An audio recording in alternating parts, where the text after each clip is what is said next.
हक, इंसाफ और इज्जत का एक नारा लगाया गया, क्या वो ग्राउंड पे इम्प्लीमेंट हुआ है या सिर्फ ये ये सोशल मीडिया पे चल रहा है? मैं इस पे कमेंट नहीं करना चाहता। ये एक बकवास चीज की किस्म की बात है। ये पाकिस्तान की जो हक इंसाफ पार्टी है इमरान खान की, उसका चुराया हुआ स्लोगन है। कौन नारे लगा रहा है? ये वही नारे लगा रहे हैं जो कल तक इसी घर के प्रोडक्ट हैं, जो इसी घर में हुआ करते थे। वो आज ये नारे लगाएंगे? यार, कोई गरीब आदमी का बच्चा उठ के वहां से नारा लगाए कि हाँ मुझे जुल्फकार के खिलाफ उठना है, क्योंकि उसने वो माहौल देखा। जो पलाई जुल्फकार के घर में, वो क्या जुल्फकार के खिलाफ नारे जब लगाएगा? आप एजुकेशन मिनिस्टर थे, आपने एक बहुत अच्छी चीज़ तब कही थी कि जो भी गवर्नमेंट स्कूल में टीचर्स लगे हुए हैं वो अपने बच्चों को भी गवर्नमेंट स्कूल में ही पढ़ाएं। लेकिन वही चीज़ आप नेता लोगों को भी करनी चाहिए थी। अगर नेताओं के बच्चे भी गवर्नमेंट स्कूल में पढ़ते तो गवर्नमेंट स्कूल का निज़ाम और बेहतर हो सकता हमने था। तो अपनी कारकर्दगी और परफॉर्मेंस पे इलेक्शन लड़ना है। मैंने उस कॉन्स्टिट्यूंसी में जितना काम किया है, जितना इन्वेस्ट किया है, मैंने 20 साल लगातार उस कॉन्स्टिट्यूंसी पे काम किया है। मैंने जीरो से उठाया है, जहाँ पे मैंने दर्जनों हाई और हाई सेकेंडरी स्कूल बनाए हैं। मैंने सैकड़ों में प्राइमरी और मिडिल स्कूल बनाए हैं। मैंने वहाँ पे हायर और हायर एजुकेशन के लर्निंग इंस्टीट्यूट बनाए हैं, चाहे वो कॉलेजेस हों, चाहे वो मेडिकल कॉलेज हो, चाहे वो दूसरे इंस्टीट्यूशंस हो, मैंने इस्टेब्लिश किए हैं। मैंने गपागोप अंधेरे से निकाल के उस इलाके में घर घर तक बिजली पहुंचाई है। आज पंजाब की चोटी पे आखिरी घर तक आपको बिजली नजर आएगी। आज गांव घर घर तक आपको पानी का नलका नजर आएगा। आज आपको गांव गांव में सड़क नजर आएगी। This is my investment for during the जब भी कहीं एक गरीब शख्स या कोई भी लोकल इंसान ट्रैफिक रूल्स का उल्लंघन किया जाता है तो उसको हैरास कर करके उससे वो फाइन वसूला जाता है। लेकिन जब वही चीज़ें हमारे जो लीडर्स लोग हैं जब वो इलेक्शन के दौरान रैलीज करते हैं या कहीं और कोई इस तरह की रैली करते हैं, वहां पे ट्रैफिक नियम की बुरी तरह से धज्जियां उड़ाई जिन जाती चीजों हैं। से नबी सल्लल्लाहु अलैहि वसल्लम ने रोका है उम्मत को, आज जो उम्मत को सबसे बड़ा मसाइल का सामना करना पड़ रहा है, वो हमारी दूरी है कुरान और सुन्नत से। अगर हम कुरान और सुन्नत पे अमल करें तो हमारे तमाम दुनियावी मुश्किलात जो हैं ये तो ख़त्म होंगे, और उसके साथ हमारी आखिरत भी सब। आज जिस शख्सियत से आपको हम रूबरू करवाने जा रहे हैं वो किसी तारुफ के मोहताज नहीं है। फार्मर मिनिस्टर जनाब चौधरी जुल्फकार अली साहब। सर, सबसे पहले वक्त देने के लिए बहुत बहुत शुक्रिया। शुक्रिया। जुल्फकार साहब, सीधा सवाल ये रहेगा, डिपार्टमेंटल स्टोर पे जिस तरह से अब वाइन उपलब्ध होगी, अगर एक छोटा बच्चा अगर कोल्ड ड्रिंक भी लेने जाता है तो उसके सामने वाइन भी पड़ी होगी, तो कैसा इंप्रेशन जाएगा बच्चों के बीच में वो चीज़ें लेके? इस पे आपका क्या कहना है? देखिए, जब मैं एमएलए था तो मैंने उस वक्त भी असेंबली में एक रेजोल्यूशन लाया था कि जम्मू कश्मीर जो है, जम्मू कश्मीर को एक ड्राई स्टेट डिक्लेयर किया जाए। यहाँ पे शराब की खरीद और फरोख्त जो है ये बंद होनी चाहिए, और नशा मुक्त स्टेट होनी चाहिए। हमारा तो मानना यही है कि ये सब चीज़ें जो हैं ये समाज में जो हैं इनके मनफी असरात पड़ते हैं। तो उस वक़्त की जो सरकार थी, उस वक़्त जो फाइनेंस मिनिस्टर साहब थे, उन्होंने बहुत सारे रेवेन्यू को लेके लॉजिक दे के तो मेरा रेजोल्यूशन एक्सेप्ट नहीं किया। बहरहाल टाइम एंड अगेन असेंबली में बहुत सारी डिबेट हुई है। जम्मू कश्मीर जब रियासत हुआ करती थी कि जम्मू कश्मीर अगर बिहार ड्राई स्टेट हो सकता है, अगर गुजरात ड्राई स्टेट हो सकता है, तो जम्मू कश्मीर में भी ड्राई स्टेट होना ज़रूरी है। तो बहरहाल सरकारों की ये अपने अपने वक्त में ये प्रायोरिटी नहीं रही कि इसको हम रेवेन्यू के एंगल से ही देखा जाता रहा है, ना कि इसको एक समाजी बुराई समझ के इसको देखा जाता रहा। अब तो ये हद है कि आप बियर को जो है जो रेडी टू ड्रिंक बिवरेजेस हैं उनको आप अवेलेबल कराओगे डिपार्टमेंटल स्टोर्स पे, तो मुझे लगता है इससे समाज में, माशरे में और ज़्यादा बुराई फैलेगी। और क्योंकि पहले ही अगर आप देखो तो बहुत सारी अमवात जो होती हैं वो ड्रग्स से हो रही हैं, और धड़ल्ले से ड्रग्स की जो खरीदो फरोख्त है वो माशरे में चल रही है, और लोग ले रहे हैं, लोगों के बच्चे मर रहे हैं। पिछले 5-7 साल का रिकॉर्ड निकाल के देखें, अगर हमारे अपने रजौरी डिस्ट्रिक्ट की बात करेंगे तो मेरे ख्याल से 1 दर्जन से ज़्यादा बच्चे जो हैं वो ड्रग्स की इस बुरी आदत में फंस के तो वो ख़त्म हो गए। और दूसरी बात रही यहाँ पे शराब की दुकानों की, तो शराब की दुकान पे जाने में फिर भी बच्चे थोड़ा शर्म, झिझक, डर महसूस करते थे। लेकिन डिपार्टमेंटल स्टोर में जब कोई बच्चा जाएगा, कोई स्टूडेंट जाएगा, कोई बच्ची जाएगी, तो वो कोई और चीज़ खरीदने के बजाय के साथ साथ ये जो अल्कोहलिक बिवरेजेस हैं ये भी खरीद के ले आएगी, तो ले आएंगे। तो उससे एक इजी एक्सेस मिल जाएगा उनको, जो एडोलेसेंट और टीन एज बच्चे हैं उनको। तो मुझे लगता है कि गवर्नमेंट को इस अपने डिसीजन को रिविजिट करना चाहिए। और दूसरी बड़ी बात यह है कि ये एक मुस्लिम मेजॉरिटी स्टेट है और इस्लाम में इसको शराब को कुलियतन हराम करार दिया गया है। और इसकी हमारी जो एक रिलीजियस फीलिंग्स हैं और मेजॉरिटी की जो रिलीजियस फीलिंग्स हैं, किसी भी मज़हब में शराब को इतना जायज़ करार नहीं दिया गया, लेकिन पर्टिकुलरली हमारे मज़हब में तो इसको हराम करार दिया गया है। तो तमाम मज़हब की और रिलीजियस लोगों के सेंटिमेंट्स को मद्देनज़र रख के सरकार को इस फैसले को रिविजिट करना चाहिए। क्या ये मरकज़ से ही तमाम चीज़ें करवाई जा रही है? अगर मरकज़ से करवाई जा रही हैं तो जो बीजेपी के चीफ हैं रविंद्र राणा जी, वो कहते हैं मैं तो ये चीज़ें होने नहीं दूंगा, लेकिन फिर भी ऑर्डर निकल आता है। क्या इसमें मरकज़ का हाथ है डायरेक्टली या इनडायरेक्टली या नहीं? देखिए, आज सरकार तो मरकज़ से ही चलती है, क्योंकि यहाँ तो हम यूनियन टेरिटरी हैं, हम स्टेट नहीं, और स्टेट में कोई इलेक्टेड गवर्नमेंट नहीं है। और यहाँ पे अगर यूटी में भी इलेक्टेड गवर्नमेंट होती तो कहते कि उनकी एक्साइज पॉलिसी में ऐसी कोई चीज़ थी। आज जो भी पॉलिसी बनती है, union territory government is directly under the control of government of India, and it is not under the control of any state leadership. पर यहाँ पे कोई स्टेट का रोल नहीं है मुझे लगता है।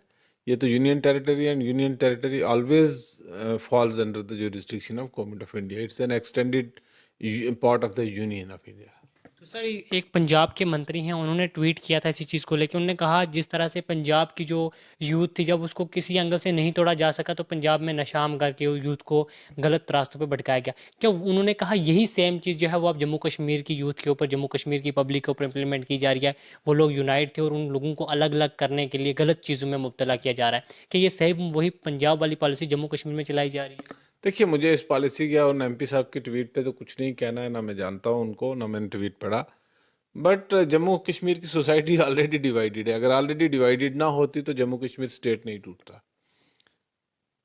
तो सर, जिस तरह से राजौरी पुंछ की बात करें, आपने डिवाइड की बात की, इस तो राजौरी पुंछ में जो गुजर और पहाड़ी का इशू बना हुआ है, इस पे आप क्या कहना चाहते हैं? क्योंकि एक भाई दूसरे भाई के खिलाफ हो रहा है। अगर आप सोशल मीडिया भी खोलेंगे तो तमाम जो लोग हैं उसमें कोई किसी को, अक्सर उसमें वो कोई किसी के मीम बना के एक दूसरी कम्युनिटी के चढ़ा रहे हैं, या कोई किसी को बहुत बुरी तरह से टारगेट किया जा रहा है। तो इन तमाम चीज़ों पे जो बड़े लीडर थे वो क्यों खामोश थे? और आपने भी ऐसी कोई स्टेटमेंट दी, क्या पब्लिक को यूनाइट करने के लिए भी कोई चीज़ आगे आके सामने आके बोली जा सके?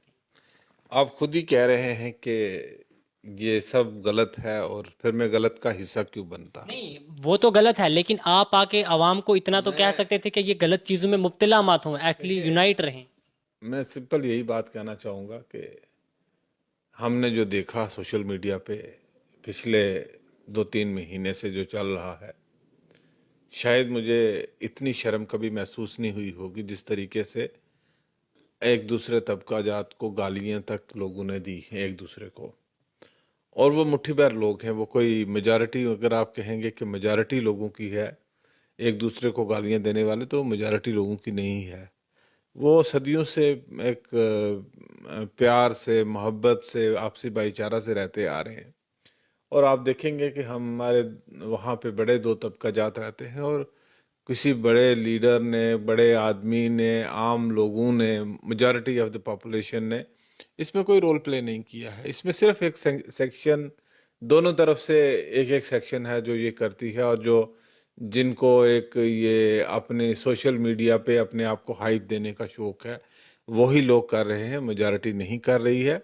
मेजॉरिटी आज भी प्यार और मोहब्बत से रह रही है, और हम यही तवक्को रखेंगे कि आने वाले वक्त में भी ये प्यार और मोहब्बत से रहेंगे, और हमारी अपील भी यही है कि प्यार और मोहब्बत से ही रहना चाहिए। सर, जम्मू यूनिवर्सिटी के जो कुछ स्कॉलर्स थे, जो गुजर स्कॉलर्स थे, वो एसटी के स्टेटस के ऊपर बहुत ज़्यादा उन्हें प्रोटेस्ट वगैरह किए। उन्हीं का एक डेलीगेशन आपसे मिलने भी आया था, तो आपने उन्हें क्या आश्वासन दिया? क्या एसटी के साथ छेड़छाड़ी होगी या नहीं? नहीं, मेरे साथ उनकी जो डिस्कशन हुई थी वो ब्रॉडर जो अनएम्प्लॉयमेंट के इशू हैं, लार्ज स्केल पे जम्मू कश्मीर में जो अरेस्टलेसनेस है और जो उनके खदशात थे, उसके बारे में डिस्कशन हुई है। एसटी के इशू पे कोई डिस्कशन नहीं हुई तो है। सर, आप क्या चाहते हैं? क्या आपकी क्या ज़ाती क्या राय है? क्या एसटी का स्टेटस जो है पहाड़ियों को दिया जाना चाहिए, एक साफ में सारों को बराबर खड़ा किया जाना चाहिए, या कहीं ना कहीं एसटी के साथ छेड़छाड़ी नहीं होनी चाहिए? देखिए, मैं आपको सिंपल बताता हूँ कि उसके मापदंड हैं। हर चीज़ के गवर्नमेंट ऑफ इंडिया के नॉर्म्स हैं, रूल्स हैं, और उन रूल्स के एक सेट ऑफ रूल, उस सेट ऑफ फ्रेमवर्क के अंडर जो लोग आते होंगे उनको गवर्नमेंट ऑफ इंडिया कंसीडर करेगी, और जो लोग उसके बीच में नहीं आते होंगे उसको कोई नहीं करेगा। और ये जो चीज़ें हैं कि किसको एसटी मिलना है और किसको एसटी नहीं मिलना है, जुल्फकार के कहने से ना किसी को एसटी रोका जा सकता है ना किसी को एसटी दिया जा सकता है। बहरहाल मैं यही कहूँगा कि जो गवर्नमेंट ऑफ इंडिया और रजिस्ट्रार जनरल जो है सेंसिस के, उनके पास फिगर्स हैं, रिकॉर्ड हैं, सब कुछ है कौन नहीं है, तो वो कंसीडर गवर्नमेंट ऑफ इंडिया को करना है। वो हमारे कहने या ना कहने से नहीं है। हमारे कहने या ना कहने से हमारी जो नफरतें हैं वो बढ़ जाती हैं, आपस में सोसाइटी बढ़ जाती है, उससे हमारे इंटरवेंशन से, इंटरफेरेंस से उसका एक बैड इफेक्ट जो है वो सोसाइटी पे जाता है, उससे सोसाइटी डिवाइड होती है। जब से 370 टूटा है, तमाम जो सेंटर मरकज़ है वो यही कह रहे हैं जम्मू कश्मीर में डेवलपमेंट हुई है। जम्मू, अगर हम कश्मीर डिवीज़न की बात करें, वहाँ कहीं ना कहीं थिएटर्स को भी वापस से ओपन किया गया, डिपार्टमेंटल स्टोर पे जिस तरह सेवाएं भी आप पे उपलब्ध होगी। लेकिन आज भी बहुत सी ऐसी रिलीजियस प्लेस हैं, बहुत सी ऐसी मस्जिद है जो आज बंद हैं, अभी तक उन्हें नहीं खोला गया। तो उनके लिए आपका क्या कहना है? देखिए, हमारा तो यही है कि जब से यहाँ इन्होंने गवर्नमेंट ऑफ इंडिया ने टेक ओवर किया है स्टेट को, एक इस होप थी ये कि यहाँ पे उन उनने जो उस वक्त एक लॉजिक लिया था कि हम जम्मू कश्मीर में सब कुछ नॉर्मल कर देंगे, everything will be restored to normalcy, but nothing has happened to restore the normalcy. Yes, definitely कुछ ऐसा हुआ है कि पत्थरबाजी बंद हुई है, कुछ ऐसा हुआ है कि इंसिडेंट्स जो हैं मिलिटेंसी रिलेटेड वो कम हुए हैं, लेकिन आज भी तो कश्मीरी पंडित कश्मीर से पलायन किया है उन्होंने। अगर नॉर्मलिसी रिस्टोर हो गई थी, मिलिटेंसी टोटल ख़त्म हो गई थी, तो फिर कश्मीर में टारगेटिंग किलिंग नहीं होनी चाहिए थी। और ये फेजेस हैं मिलिटेंसी के, जो आपको इंटरनल सिक्योरिटी के एक्सपर्ट होंगे उनसे कभी आप बात करिएगा। ये बदल बदल के अपना रंग बदलती है मिलिटेंसी, और मुझे लगता है कि ये भी उन्होंने एक रंग बदला हुआ है जिससे खौफ और दहशत का माहौल पैदा किया हुआ है। रही बात दूसरी चीज़ों की, डेवलपमेंट की, तो ख्वाब तो बड़े बड़े दिखाए गए थे, बहुत सारी इन्वेस्टमेंट आने का कहा गया था, बहुत सारी इंडस्ट्रीज लगने को कही गई थी, बहुत सारा प्राइवेट इन्वेस्टमेंट यहाँ आना था जिससे अनएम्प्लॉयमेंट दूर होती। आज भी देखते हैं तो अग्निवीर के 300 में से सिर्फ 12 बच्चे क्वालिफाई होते हैं, और उसके लिए भी हज़ारों की तादाद में अग्निवीर जैसी स्कीम के लिए भी बच्चे आते हैं। आप देखेंगे पिछले 4 साल से 5 साल से कोई पुलिस की रिक्रूटमेंट नहीं है, कोई टीचर्स की रिक्रूटमेंट नहीं है।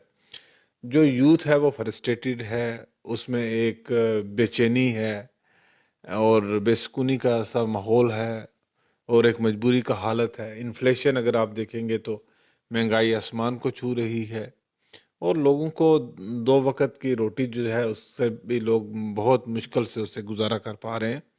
मुझे लगता है कि जो चीज़ हाइप दी गई थी, ऐसा कुछ मैं ये समझता हूँ कि इतना कुछ अभी यहाँ पर कुछ नहीं हो पाया। कहीं ना कहीं ये भी अफवाहें चल रही हैं कि चौधरी जुल्फ़कार अली और एजाज खान साहब जो हैं, कहीं ना कहीं अपनी पार्टी को रिज़ाइन करके डीएपी में शामिल होने जा रहे हैं। क्या ये हकीकत है? नहीं, ये मुझे तो नहीं पता है, जज साहब से आप पूछ लीजिएगा, वो अपनी राय खुद रखते होंगे, लेकिन मेरा ऐसा कुछ भी ख्याल नहीं है। और ये अफवाहें तो सुनते रहते हैं, अफवाहों का क्या सर, है। डीएपी को लेके आपका क्या कहना है? क्या सच में उसे बीजेपी ने प्लान करके भेजा है? क्योंकि डीएपी के जितने लीडर हैं वो तमाम अपनी पार्टी को कहते थे, अपनी पार्टी को लेके कहा जाता था कि जितने भी उनके लीडर हैं वो मिठाइयाँ खाने के लिए दिल्ली पहुंच जाते हैं। तो अब क्या वो डीएपी पे भी इल्ज़ामात लग रहे हैं? क्या वो बीजेपी से ताल्लुकात हैं उनके? आपका क्या कहना है, क्या हैं डीएपी के बीजेपी के देखिए, ताल्लुकात? मुझे किसी पे तनकीद करना नहीं आता और ना मैं किसी पे तनकीद करता हूँ, लेकिन मैं सिर्फ यही कहूँगा कि एक पॉलिटिकल प्लेटफार्म बना है, अच्छी बात है, जितने पॉलिटिकल प्लेटफार्म हो अच्छा हेल्दी कंपटीशन होता है। और रही बात दिल्ली के साथ मिठाइयाँ खाने की या दिल्ली के साथ बातें करने की, यहाँ हम यूनियन का हिस्सा हैं, और जो भी इन पावर दिल्ली में होगा, चाहे वो कम्युनिस्ट क्यों ना हो, चाहे वो कांग्रेस क्यों ना हो, चाहे वो बीजेपी क्यों ना हो, कोई भी जमात जो सेंटर में सरकार में होगी, तो रीजनल पॉलिटिकल पार्टीज को या रीजनल गवर्नमेंट्स को भी, इवन जो प्रोविंशियल स्टेट लेवल पे सरकारें हैं, उनको भी तो उनसे मिलना पड़ता है। आप देखिए, वहाँ पे राजस्थान में कांग्रेस की सरकार है, तो क्या कांग्रेस के चीफ मिनिस्टर प्राइम मिनिस्टर से नहीं मिलते हैं? या वहाँ पे लेकिन उनका ये कहना है जिस वक्त पूरा जम्मू कश्मीर सील था, तमाम लीडर बंद थे, उस वक्त अपनी पार्टी के लीडर कैसे दिल्ली तक पहुंच गए? उस वक्त लोगों को कोई प्लेटफॉर्म नहीं था, लोग एक स्ट्रेस में थे, एक डिप्रेशन में थे, लोगों को कोई बोलने की आज़ादी नहीं थी, सोशल मीडिया बंद था, टेलीफोन बंद थे, मोबाइल बंद थे, लोग लीडर घरों में बंद थे। हमने उस वक्त एक हम ख्याल लोगों ने मिलकर ये प्लेटफॉर्म बनाया कि हम जो लोगों की फ्रस्ट्रेशन है, जो लोगों का सर जिस तरह से जो आपने कहा सुन लीजिए बात, जो लोगों का खदशात हैं ज़मीनों को लेके, नौकरी को लेके और स्टेटहुड को लेके, हमने इन तमाम बातों पे जाके प्राइम मिनिस्टर से मिले और प्राइम मिनिस्टर को हमने ये बात कही। जैसे हमारी पार्टी बनी, 8 तारीख को पार्टी बनी और 14 तारीख को हम प्राइम मिनिस्टर ऑफ इंडिया से मिले और प्राइम मिनिस्टर ऑफ इंडिया को हमने कहा कि जम्मू कश्मीर के ये लोगों के खदशात हैं वो डेमोग्राफी को लेके। और उसके बाद एक चीज़, कुछ चीज़ें तो माननी चाहिए कि सोशल मीडिया खुल गया, मोबाइल फ़ोन खुल गए, पॉलिटिकल लीडर्स जो इम्प्रिजन थे वो रिलीज़ हुए और फिर सब लोगों ने वही बात, हमने जो 2 साल पहले बात की, जब 20 में हमने मार्च 20 में जब हमने सरकार ये पार्टी बनाई, तो हमने उस वक्त जो बात कही कि स्टेटहुड रिस्टोर होना चाहिए। हमने ये कहा कि ज़मीन और जो ये हैं जॉब्स हैं ये प्रोटेक्ट रहने चाहिए। वही बात तो आज 2 साल के बाद, 2.5 साल के बाद आज़ाद साहब कह रहे हैं। उसके बाद जब 3 जून को या 5 जून को ऑल पार्टी मीटिंग बुलाई दिल्ली में प्राइम मिनिस्टर साहब ने, और उसमें जम्मू कश्मीर की तमाम मेन स्ट्रीम पोलिटिकल पार्टीज़ के लीडर गए। उसमें national conference, PDP, Congress, panthers party, जितने भी जम्मू कश्मीर की पॉलिटिकल पार्टीज़ थी, सबके लीडर गए और सबकी जाके वहाँ पे यही बात थी, एक ही बात थी, वही चीज़ें सबने मांगी जो हमने पहले मांगी, वो उन्होंने भी बाद में वही मांगी। अल्टीमेटली तो वही मांगना था। सर बात करते हैं जहाँ से आप लेजिस्लेचर रह चुके हैं, आपकी कॉन्स्टिट्यूंसी में, वहाँ पे आपके जो अपोजिशन में इस बार हैं, बहुत टफ कंपटीशन होने वाला है। कहीं ना कहीं ऐसा भी कहा जा रहा है कुछ आपके अपने भी आपके सामने खड़े होंगे। क्या जुल्फ़िकार साहब उन अपनों के सामने इलेक्शन कॉन्टेस्ट करेंगे या फिर कहीं ना कहीं बीच में सोचेंगे क्या एक मौका दिया जाए? जमहूरियत है, जमहूरियत में हर आदमी को अधिकार है, हक है इलेक्शन लड़ने का। जो इलेक्शन लड़ना चाहे उसको, ये लोगों की चीज़ है, ये किसी के बाप की मलकियत होती नहीं कि कोई विरासत पे कोई बैठेगा। यहाँ एक इलेक्शन होगा और लोग अपनी अमानत जिसके पास रखना चाहें, वो ए के पास रखें, बी के पास रखें, सी के पास रखें, डी के पास रखें, वो जिसको देना चाहेंगे ये उसको देना, ये लोगों की राय है। लोग जिसको देना चाहेंगे ये लोगों की राय है। सर और आपकी बाकी हमने तो अपनी कारकर्दगी और परफॉर्मेंस पे इलेक्शन लड़ना है। मैंने उस कॉन्स्टिट्यूंसी में जितना काम किया है, जितना इन्वेस्ट किया है, मैंने 20 साल लगातार उस कॉन्स्टिट्यूंसी पे काम किया है। मैंने ज़ीरो से उठाया है, जहाँ पे मैंने दर्जनों हाई और हाई सेकेंडरी स्कूल बनाए हैं, मैंने सैकड़ों में प्राइमरी और मिडिल स्कूल बनाए हैं, मैंने वहाँ पे हायर और हायर एजुकेशन के लर्निंग इंस्टीट्यूट बनाए हैं, चाहे वो कॉलेजेस हों, चाहे वो मेडिकल कॉलेज हो, चाहे वो दूसरे इंस्टीट्यूशंस हो, मैंने इस्टेब्लिश किए हैं। मैंने गपागोप अंधेरे से निकाल के उस इलाके में घर घर तक बिजली पहुंचाई है। आज पंजाब की चोटी पे आखिरी घर तक आपको बिजली नज़र आएगी। आज गांव घर घर तक आपको पानी का नलका नज़र आएगा। आज आपको गांव गांव में सड़क नज़र आएगी। This is my investment for during the last 20 years. दूसरी बात, मैंने लोगों को इज़्ज़त नफस दी है। जब यहाँ मिलिटेंसी में लोग क्रश होते थे और लोग अपने एयर कंडीशन कमरों में सोए होते थे, उस वक्त जुल्फ़िकार उन लोगों के साथ ज़मीन पे खड़ा होता था। और हम अपनी कारकर्दगी की बुनियाद पे लोगों के पास जाएंगे। अगर लोगों को हम अपना रिपोर्ट कार्ड लेके जाएंगे, if people likes over report card, अगर उनको लगेगा कि जुल्फ़िकार की परफॉर्मेंस बेटर है तो they may give me a chance. If they don't like it, they feel कि नहीं मेरे से बेहतर उनको कोई और ऑप्शन है, तो they have an option. This is a democracy. रही बात दूसरी इलेक्शंस की, अभी इलेक्शन कहीं नियर फ्यूचर में विजिबल नहीं है। सर आपके ही हल्का में एक और जो चीज़ है वो ट्रेंडिंग पे है, हक इंसाफ और इज्जत का एक नारा लगाया गया। क्या वो ग्राउंड पे इम्प्लीमेंट हुआ है या सिर्फ ये सोशल मीडिया पे चल रहा है? मैं इस पे कमेंट नहीं करना चाहता। ये एक बकवास चीज़ की किस्म की बात है। ये पाकिस्तान की जो हक इंसाफ पार्टी है इमरान खान की, उसका चुराया हुआ स्लोगन है। यहाँ कुछ लोगों ने इसको हाइप देने की कोशिश की। इज्जत की बात क्या करते हैं, कौन करता है इज्जत? इज्जत की बात तब करनी थी जब हमारे लोगों को कुर्सी पे बैठने नहीं दिया जाता था, चारपाई पे बैठने नहीं दिया जाता था। हमारे लोग कीड़ा पे बैठना उनको दिया जाता, खीड़े पे बैठो। आज उन लोगों को कुर्सी मिलती है, कुर्सी पे बैठते हैं। आज वो बड़े से बड़े अफसर के हल गले में हाथ डाल सकते हैं। आज ये हमारे पास संविधान है, हमारे संविधान में फंडामेंटल राइट्स हैं लोगों को। कौन किसको इज्जत की बात करते हैं, ये किसको बेवकूफ़ बना रहे हैं। आज ज़माना वो नहीं है कि आप किसी को जाहिल जाहिल समझते हैं लोगों को, कि आप किसी को बेवकूफ़ बना लेंगे। आज लोग खुद समझते हैं। रही बात इज्जत की, मैंने आपसे बात की, हमने लोगों को इज्जत नफ्स उस वक्त दी है जब हमने लोगों को इंटेरोगेशन सेंटरों से निकाल के लाया है, जब लोगों को हमने तपती तेल की कढ़ाइयों से निकाल के लाया है, जब हमने लोगों को गर्म पानी के ड्रमों से निकाल के लाया है, तब लोगों की इज्जत की बात थी, तब बहनों की इज्जत की बात थी, तब हमारी पगड़ी की बात थी। जब हमारे बुजुर्गों की पगड़ी को खींचा उतार के पाँव के नीचे मसक किया जाता था, हमारे बुजुर्गों की दाढ़ी खींची जाती थी, तब इज्जत की बात थी। हक की क्या बात करते हैं, किसको का हक नहीं मिला है, जो जिसका जायज हक है। आज एक ओपन जुडिशियल एक्टिविज्म है। आज जुडिशरी बड़ी कॉम्पिटेंट है। आज जुडिशरी में कौन आदमी है जिसका हक कोई खाए। आपने देखा रहबरे तालीम में हमने टीचर लगाए, हजारों की तादाद में लगाए, किसी बच्चे का नीचे से ऊपर मेरिट कर पाए जिसका नंबर था। बच्चों ने खुद बावली पे बैठ के, पानी के नीचे बैठ के, छांव में बैठ के अपना मेरिट बनाया। हमारे दौर में नाइंसाफी नहीं हुई, हमारे दौर में हक मिला है सबको। क्या है और क्या है, हक, इंसाफ, इज्जत। तो मैंने बात की, हक भी मिला है, इंसाफ भी मिला है, इज्जत भी हमारे दौर में मिली है। और ये दिस जस्ट स्लोगनरिंग एंड अपना एक बस कौन नारे लगा रहा है, ये वही नारे लगा रहे हैं जो कल तक इसी घर के प्रोडक्ट हैं, जो इसी घर में हुआ करते थे। वो आज ये नारे लगाएंगे। यार कोई गरीब आदमी का बच्चा उठ के वहां से नारा लगाए कि हाँ मुझे जुल्फकार के खिलाफ उठना है, क्योंकि उसने वो माहौल देखा। जो पलाई जुल्फकार के घर में, वो क्या जुल्फकार के खिलाफ नारे लगाएगा। ऐसी क्या वजह आ गई, क्या जुल्फकार साहब के घर से ही उठ के उन्हें जुल्फकार साहब के एंटी खड़ा चलिए, ये जमहूरियत है, हर आदमी को अधिकार है, मुझे इस पर कुछ नहीं कहना। They are so small to sir, talk. जिस तरह से आपने कहा ये नारा पाकिस्तान से चुराया गया, इस तरह से अपनी पार्टी का जो स्टे मैनिफेस्टो, उसमें बहुत सी चीज़ें ऐसी हैं जो लग रहा है कहीं ना कहीं दिल्ली से चुराई जा रही हैं, जिस तरह से। जी जी। आई हैव जस्टिफाइड हक, इंसाफ, इज्जत की आपने बात की, मैंने हक, इंसाफ, इज्जत को जस्टिफाई करके हाँ दिया। जी। हाँ, तो इसलिए मुझे उसमें कंपैरिजन का कोई मुकाबला नहीं है। You can not compare to such a big party with a small slogan.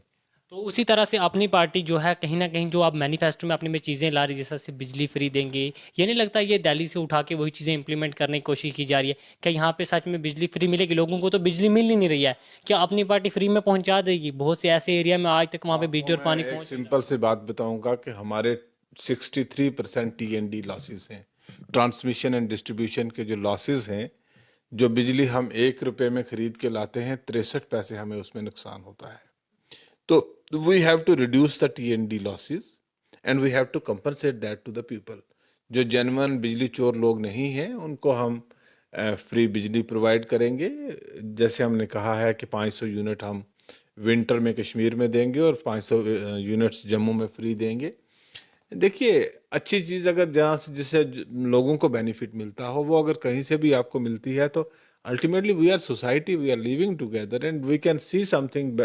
When I was Minister for Food and Supplies, I have been in several states to find out what's the best model they are implementing in their respective states. मैंने EPDS किया। आप देखते हैं अंगूठा लगा के लोग ये इसको बायोमेट्रिक से लोग अपना राशन लेते हैं। पहले लोगों की शिकायत होती थी कि हमें राशन नहीं मिलता बिकॉज हमारा डीलर जे खा गया है। डीलर को कहता था मैंने दे दिया है, कोई प्रूफ नहीं होता था। आज जब एक आदमी राशन प्रोक्योर करता है, अपना राशन लेता है, वो फिंगरप्रिंट लगाता है, तो वो नेशनल पोर्टल पे उसका चला जाता है कि उसने राशन लिया।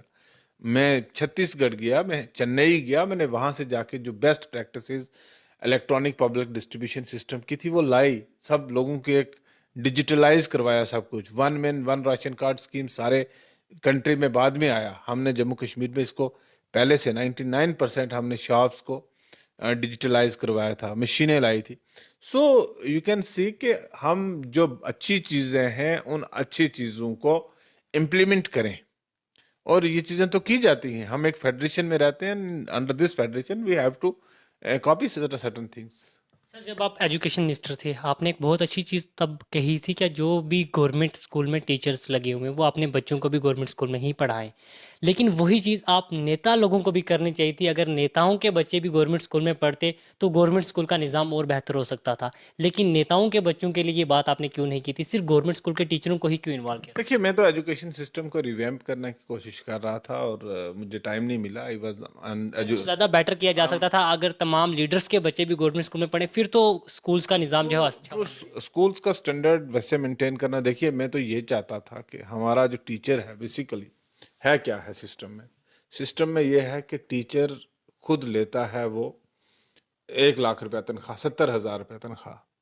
तो अपने बच्चे वो बेचता है, वो अच्छा वो हाईली क्वालिफाइड है, वो पीएचडी पढ़ा हुआ है, वो ट्रेंड है, वो एमएड है, वो बीएड है, वो एमए एजुकेशन है। तो वो अपने बच्चे को एक प्राइवेट स्कूल में भेजता है जहां 12वीं पढ़ा हुआ टीचर है। तो मेरा ये कहने का है कि आप अगर अपने बच्चे को बेस्ट एजुकेशन देना चाहते हो तो बेस्ट टैलेंटेड आदमी के पास जाना चाहिए ना। मैं तो स्कूल टीचर नहीं हूं कि मैं अपने बच्चे को खुद अच्छी निगरानी कर सकूंगा एज ए पॉलिटिशियन। तो स्कूलों को इम्प्रूव करना रिस्पॉन्सिबिलिटी जो है वो बच्चों टीचर्स की है, टीचिंग कम्युनिटी की रिस्पॉन्सिबिलिटी है। अगर वो अपने स्कूल पे ध्यान, अगर उनको खुद कॉन्फिडेंस नहीं है, मेरा कहने का मतलब जो था वो ये है कि उनको खुद गवर्नमेंट स्कूल पे कॉन्फिडेंस नहीं है, तो फिर दूसरे लोगों को गवर्नमेंट स्कूल पे कॉन्फिडेंस कैसे आएगा? क्योंकि इनरोलमेंट आप देखेंगे दिन ब दिन प्राइवेट स्कूल्स की बढ़ती जा रही है और गवर्नमेंट स्कूल की रिड्यूस होती जा रही है। एक वक्त आएगा सारे गवर्नमेंट स्कूल्स बंद हो जाएंगे। अभी भी गवर्नमेंट एक एक्सरसाइज कर रही है जिस एक्सरसाइज में गवर्नमेंट स्कूल्स बंद होने जा रहे हैं बहुत सारे। नए खोलने की तो बात छोड़िए, एक नया तालीमी निज़ाम ठीक कब होगा वो तो मैं बाद में कभी बात करूंगा आपके साथ। लेकिन अभी जो गवर्नमेंट एक्सरसाइज कर रही है उस एक्सरसाइज में बहुत सारे स्कूलों को क्लब करने की बात की जा रही है। हालांकि आई एम स्ट्रिक्टली, मेरे प्रेडिसेसर जो मिनिस्टर थे नईम साहब, उन्होंने क्लबिंग की थी, मैंने डी क्लबिंग की। मैं कहता हूं कि अगर 4 बच्चों को भी हम पढ़ा पाएं तो बेहतर है। लेकिन हमारे लोगों का, हमारी सोसाइटी का हमारे गवर्नमेंट स्कूल पे फेथ होना चाहिए और वो फेथ कहीं ना कहीं एक शेक हो रहा था। और उस फेथ को रिस्टोर करने के लिए टीचर को अपने बच्चों को सरकारी स्कूल में खुद पढ़ाना होगा। अगर उसका टीचर का अपना कॉन्फिडेंस सरकारी स्कूल पे नहीं है तो आम आदमी का नहीं हो सकता है। और जब टीचर अपने बच्चों को सरकारी स्कूल में पढ़ाना स्टार्ट करेंगे तो फिर पॉलिटिशियन आर बॉन्ड कि वो भी अपने बच्चों को, क्योंकि उनको भी लगेगा ना कि ये टीचर साहब जी अपने बच्चे को वहां पढ़ा रहे हैं तो मेरे बच्चे को भी एक अच्छी एजुकेशन मिलेगी। और हर आदमी चाहता है कि उसके बच्चे को अच्छी एजुकेशन मिले। सर एक आखिरी सवाल रहेगा आपसे, ट्रैफिक नियम्स को लेके रहेगा। आप एक सीनियर एडवोकेट भी हैं, लॉज को अच्छी तरह से आप जानते भी हैं। जब भी कहीं एक गरीब शख्स या कोई भी लोकल इंसान ट्रैफिक रूल्स का उल्लंघन किया जाता है तो उसको हैरास कर करके उससे वो फ़ाइन वसूला जाता है। लेकिन जब वही चीज़ें हमारे जो लीडर्स लोग हैं जब वो इलेक्शन के दौरान रैलीज़ करते हैं या कहीं और कोई इस तरह की रैली करते हैं, वहाँ पे ट्रैफिक नियम की बुरी तरह से धज्जियाँ उड़ाई जाती हैं। उनके ऊपर क्या रैली, जब इलेक्शंस की कोई भी रैली होती है, क्या वो नियम इम्प्लीमेंट नहीं होते? देखिए, मैं आपको सिंपल कहूँगा कि still we are a developing country and in a developing country these things happen. ये होती हैं ये चीज़ें, these things are born to happen. मतलब अभी हमारा देखो, एक सिटीजन को खुद रिस्पॉन्सिबल होना होगा ट्रैफिक वही को। कह रहे हैं, देखिए, एक मेरी मेरी नेता को मेरी खुद रिस्पॉन्सिबल मेरी होना चाहिए इन मेरी चीज़ों मेरी को। बात सुनिए। हमें एक एज ए सिटीजन क्या हमारी रिस्पॉन्सिबिलिटी है, मेरी क्या रिस्पॉन्सिबिलिटी है, आपकी क्या रिस्पॉन्सिबिलिटी है, एक आम आदमी की क्या रिस्पॉन्सिबिलिटी है। हम अपने घर में गंद नहीं डालते, गंद घर से उठाते हैं तो गली में गंद फेंक देते हैं। यही है ना हमारी सोच। हम गाड़ी में कोल्ड ड्रिंक पीते हैं, केला खाते हैं, कुछ खाते हैं और शीशा खोलते हैं तो उसको बाहर फेंक देते हैं सड़क पे। आप यूरोप में चले जाओ, आप मिडल ईस्ट में चले जाओ, आप कहीं पे चले जाओ, अमेरिका में चले जाओ, आप अगर टॉफी खाओगे तो आप टॉफी का कागज सड़क पे नहीं फेंकोगे, आप उसको अपने जेब में डालोगे, आपको जहां डस्टबिन मिलेगा वहां डालोगे। वहां आपको ट्रैफिक पुलिस के लोग बहुत कम विजिबल रोड पे नजर आएंगे, क्योंकि every citizen is himself is committed to his nation, his society. सारी चीजें सरकारों पे नहीं होती हैं, सारी चीजें ट्रैफिक पुलिस पे नहीं होती हैं, सारी चीजें अगर यहाँ लोग खुद ट्रैफिक लॉज की को अबाइड करना स्टार्ट कर लें तो आपको डेफिनेटली ट्रैफिक पुलिस कहीं नजर नहीं आएगी। तो लिहाजा मैं ये कहूँगा कि रिस्पॉन्सिबिलिटी, चाहे वो पॉलिटिशियन हो, चाहे वो मिनिस्टर हो, आप अगर अमेरिका में चले जाओगे या आप यूरोप में चले जाओगे तो एम्बुलेंस आएगी, तो अगर प्रेसिडेंट वहाँ का भी गुजर रहा है तो प्रेसिडेंट साइड होगा और एम्बुलेंस को आगे जाने देगा। यहाँ तो जाम में घंटों एम्बुलेंस हाथ बजाती रहती है, वो सायरन बजाती रहती है, लोग एम्बुलेंस को, पेशेंट तड़प रहा होता है, मर रहा होता है, एम्बुलेंस को लोग रास्ता नहीं देते हैं। तो मतलब मेरा कहने का यही है कि हमारी सोसाइटी में from top to bottom we have to adopt a discipline in our life, and that discipline is lacking. And this is not with us, this is not with the Indians, this is with our continent. हमारा जो Asia है, हम अभी developing stage पे हैं। हाँ, आने वाली जनरेशन, आने वाले 2 जनरेशन के बाद ये सारी चीज़ें जो है वो अपने आप नॉब जो है वो होंगी। तो बाकी हरासमेंट का है जहाँ वो है harassment, laws are equal for everybody and law should take its course accordingly. आखिर में उस पब्लिक के लिए आपका क्या कहना है जो हजूर पाक की एक उम्मत है वो बिखर रही है, आपस में इख्तलाफात पैदा हो रहे हैं, तो एक खसूसी पैगाम उनके लिए? मैं यही कहूँगा कि हमें हजूर पाक नबी सल्लल्लाहु अलैहि वसल्लम की जो उनकी हदीस है उसको पढ़ना चाहिए और उस हदीस पे अमल करना चाहिए। हमें उम्मतियों को बिखरना नहीं चाहिए और जो अच्छाई है अच्छाई के रास्ते पे चलना चाहिए। हमारे पास ज़ाब्ता इखलाक है, हजूर की सुन्नत और कुरान करीम की तालीमात मुसलमानों के लिए, ये हमारे लिए 2 चीज़ें जो हैं ये एक ज़ाब्ता इखलाक है। हमारा उठना कैसे हो, हमारा बैठना कैसे हो, हमारा खाना कैसे हो। मतलब आप हदीस पढ़ोगे तो आपको बाथरूम जाना और बाथरूम से आने में क्या दुआएं पढ़नी है वो भी मौजूद है। आपको हर चीज़ के लिए एक तरीक़ाकार नबी सल्लल्लाहु अलैहि वसल्लम ने बताया है और उसको अडॉप्ट करके जिन चीज़ों से नबी सल्लल्लाहु अलैहि वसल्लम ने रोका है उम्मत को, आज जो उम्मत को सबसे बड़ा मसाइल का सामना करना पड़ रहा है वो हमारी दूरी है कुरान और सुन्नत से। अगर हम कुरान और सुन्नत पे अमल करें तो हमारे तमाम दुनियावी मुश्किलात जो हैं ये तो ख़त्म होंगे और उसके साथ हमारी आखिरत भी संवर सकती है। Thank you. तो नाज़रीन, ये थे हमारे साथ फार्मर मिनिस्टर जनाब चौधरी जुल्फ़िकार अली साहब। एक बार फिर से हम इनका शुक्रिया अदा करते हैं, इन्होंने अपना कीमती समय निकाला और हमारे प्रोग्राम में शिरकत की। उम्मीद है आपको हमारा प्रोग्राम पसंद आया होगा। हमारे मज़ीद वीडियोज़ देखने के लिए बने रहें टाइपराइटर के साथ। खुदा हाफिज़।